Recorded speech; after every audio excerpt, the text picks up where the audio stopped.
Hi friends, எல்லோரும் எப்படி இருக்கீங்க? இன்றைக்கி நம்ம சூப்பரான ஒரு வீடியோ தான் பார்க்க போகிறோம். லாஸ்ட்டாக நம்ம என்ன வீடியோ போட்டிருப்பேன்னா, டிக்ளரேட்டிவ் சென்டென்ஸ் அதோட மீனிங் என்ன, அதோட டைப் என்ன, அதுக்கப்புறம் அது எவ்வளோ சிம்பிளான டெஃபினேஷன்ஸ் எல்லாமே நான் கொடுத்துருப்பேன். இன்றைக்கி நம்ம இதை பற்றி பார்க்க போகிறோன்னா இன்ட்ராகேட்டிவ் சென்டென்ஸ். இந்த வீடியோ உங்களுக்கு பிடிச்சிருந்துன்னா மறக்காமல் உங்கள் ஃப்ரெண்ட்ஸ் அண்ட் ரிலேட்டிவ்ஸுக்கு ஷேர் பண்ணுங்கள். மறக்காமல் நம்ம சேனலை சப்ஸ்கிரைப் பண்ணி வச்சுக்கோங்க. அப்போ தான் நான் போடுற வீடியோ நோட்டிஃபிகேஷனில் உங்களுக்கு வரும். ஓகேவா ஃப்ரெண்ட்ஸ்? வாங்க வீடியோக்குள்ளே போகலாம். This video is sponsored by SBO Digital Marketing. If you want to get more information about SBO, send your name and qualification on WhatsApp to 9994104160 and get full details instantly. Thank you. Skip பண்ணாதீங்க. பெரிய தப்பு. தினம் 300 ரூபாய் சம்பாதிக்க அரிய வாய்ப்பு. Instagram, Facebook பயன்படுத்த தெரிந்தால் போதும். Content post and content publishing மூலமா தினம் 300 ரூபாய் சம்பாதிக்கலாம். இந்த வேலை செய்ய 5 நிமிடம் போதும். Work training support, group communication support, all language customer live chat support, முக்கியமா சொந்தமா ஒரு பிசினஸ் ஸ்டார்ட் பண்ற அளவுக்கு உங்களால கற்றுக்கொள்ளவும் முடியும், சம்பாதிக்கவும் முடியும். இந்த வேலை வாய்ப்பு வழங்குவது 5 வருடத்திற்கு மேல ரன் ஆகிட்டு இருக்க நம்ம தமிழ்நாட்டு company school of business organisation private limited. மேலும் விவரங்களுக்கு டிஸ்கிரிப்ஷன்ல கொடுத்திருக்க நம்பருக்கு வாட்ஸ்அப் பண்ணுங்க. ஓகே, இன்றைக்கி நம்ம எதை பற்றி பார்க்க போகிறோன்னா இன்ட்ராகேட்டிவ் சென்டென்ஸ். ஓகேவா? எஸ்டர்டே நம்ம பார்த்தது ஞாபகம் இருக்கும்னு நினைக்கிறேன். டிக்ளரேட்டிவ் சென்டென்ஸ் அது ஒரு ஸ்டேட்மெண்ட். அதை நான் திரும்ப சொல்லணும்னு வேண்டான்னு நினைக்கிறேன். இல்லை அப்படி உங்களுக்கு கிளியராக வேணும்னா நீங்கள் லாஸ்ட் வீடியோவை பார்த்துட்டா போதும்.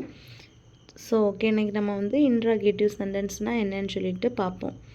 இதுவும் சிம்பிளான ஒரு இன்ட்ராகேட்டிவ்னு சொன்னாலே சிம்பிளான ஒரு விஷயந்தான். நமக்கு பார்க்குறதுக்கு தான் எல்லாமே இன்ட்ராகேட்டிவ், டிக்ளரேட்டிவ் அப்படின்னு சொல்லிட்டு தெரியாதவங்க யோசிப்பாங்க. அந்த சென்டென்ஸோட டைப்ஸ் எல்லாம் ரொம்ப ஈஸியான ஒரு விஷயம். நான் டிக்ளரேட்டிவ் சென்டென்ஸில் ஒன்று சொல்லாமல் விட்டுருப்பேன். அதில் டூ டைப்ஸ் உண்டு. ஒன்று நெகட்டிவ் கொஸ்டின், இன்னொன்று நெகட்டிவ் சென்டென்ஸ், இன்னொன்று பாசிட்டிவ் சென்டென்ஸ். நெகட்டிவ்னால் என்னது? இல்லைன்னு சொல்கிறது, நாட்டுன்னு வர்றது. பாசிட்டிவ்னால் எல்லாம் okay, I have done, I have finish my homework அப்படின்னு வர்றது எல்லாமே என்னதான் பாசிட்டிவ். ஓகே, இன்றைக்கி இன்ட்ராகேட்டிவில் என்னென்னா, a sentence that is a question, it is followed by a question mark. அப்போ டிக்ளரேட்டிவ் சென்டென்ஸ்னால் ஃபுல் ஸ்டாப் வரும், அதை ஃபாலோ பண்ணி அந்த சென்டென்ஸ் முடியும் போது ஒரு மீனிங் தரும். இந்த இன்ட்ராகேட்டிவ் சென்டென்ஸ்லனா எ சென்டென்ஸ் ஒரு கொஸ்டின் கேட்குறது தான் என்னது, அந்த சென்டென்ஸில் ஒரு கொஸ்டின் இருக்கிறது தான் இன்ட்ராகேட்டிவ் சென்டென்ஸ். அது கொஸ்டினாக இருந்தாலுமே அதில் என்ன மெயினாக வரும்னா கொஸ்டின் மார்க் வரும்.